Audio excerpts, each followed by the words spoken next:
I did a short video on this, and I wanted to do a longer video on it. Because I really feel like it's a thing, and it's really relatable to a lot of people. I hate making phone calls. I hate it. I will avoid it if possible. I will do whatever research I have to try to find the answer to whatever question I have. And recently, I needed to make a hair appointment to call the stylist. I haven't had my hair cut in over a year. And when I called the place that I usually go to, this fun story time, the place that I usually go to, the lady, she's really good. I really liked how she does my hair.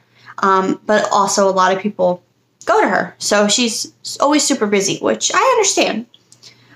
So I called, and usually when I get an idea of, oh, I'm going to do something with my hair, I want to do it now. But that's just me. So I called. I called Tuesday and wanting to make an appointment for Friday. So I knew that was kind of short notice, but I figured maybe, or I can get a following week or whatever. I've got time. So I called, and another lady answered the phone whom I don't particularly care for at that place.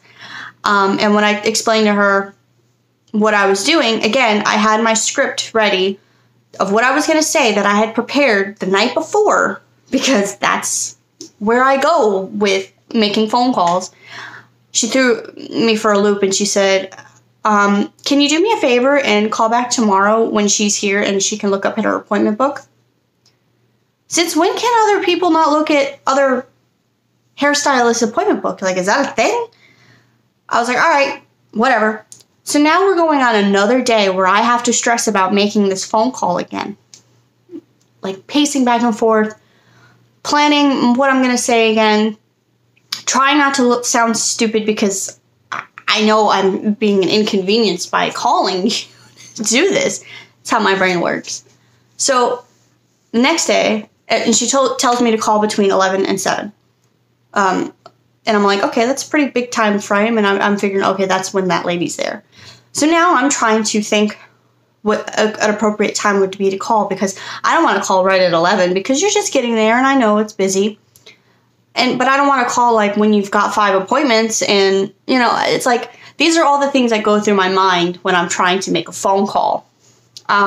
So I called at around 1, I think it was, and I figured, okay, that's enough time.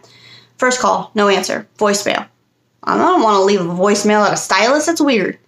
I hang up naturally because that's just ridiculous. So I hang up. And then I figured, okay, I'll give it a little bit. She's probably busy. I'll give it a little bit. She's probably busy. I'm choking. Hang on. Sorry about that. Not that you really know what was happening because I paused it. But anyways, so I called again and still voicemail. So I'm like, okay. And I was prepared this time that if I got the voicemail, I knew what I was going to record on the voicemail thing. Had my script ready. So I rambled through that, trying to sound as calm as possible. See, that's part of the problem. Is like I get so worked up that I have to force myself to talk slowly, or else my words just blah, blah, blah, as I'm sure you probably have noticed. So I left my message, hang up, my heart's pounding, sweating. It's ridiculous. A couple minutes later, I get a phone call back. I don't know why I'm dying right now. So I get a phone call back from another person there, whom I also don't care for.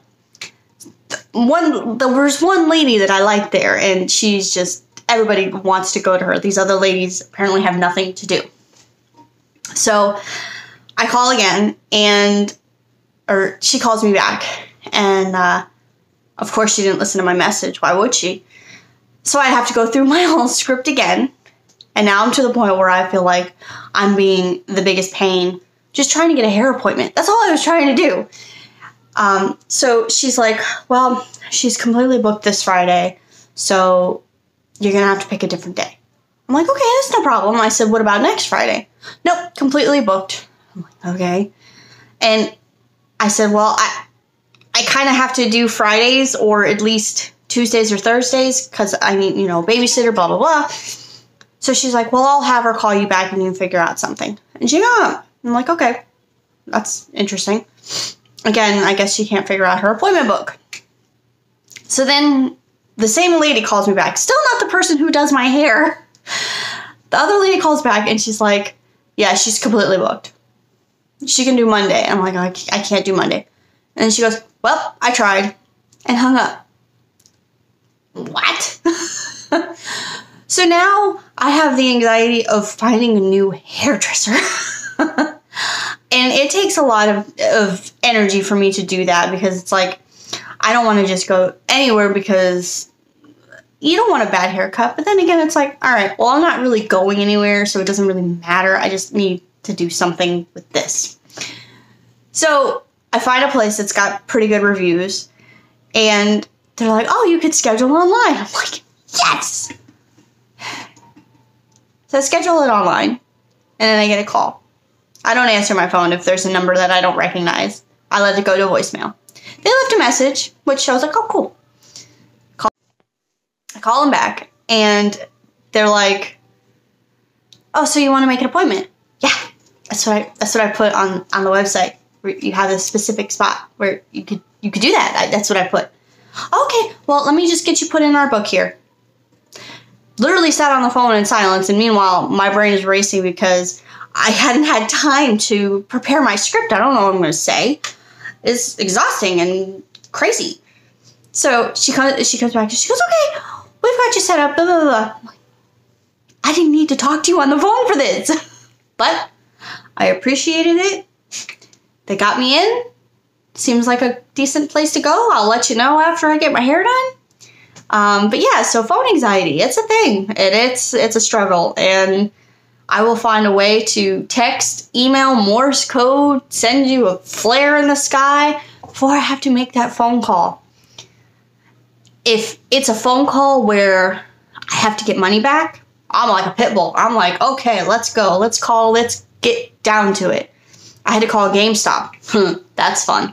I had to call GameStop a couple of times to try to get Chris's refund because he definitely does not make phone calls.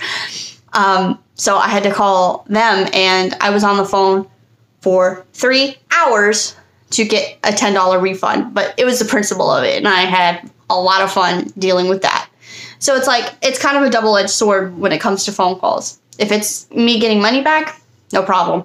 If it's me trying to find out an answer to a question or an appointment, don't make me do it, please.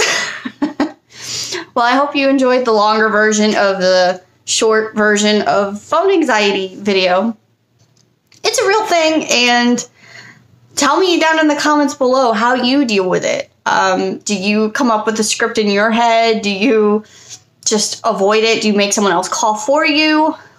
I'm the person that has to call for other people, so it's there's no escaping it, unfortunately. So tell me what you think. Comment down below. Like this video. Don't do the other thing. You know, who wants to dislike a video? That's just silly. So thumbs up. And subscribe. Subscribe. And click that little bell icon too. What that does is it'll notify you when I put out a video. But if you follow me on Facebook and Instagram and all that, you'll see that when I post a video. And also, I have a website. I'll put more of that information down in the description below. So yeah, pretty excited about moving forward on this journey. Thanks, guys. See you later.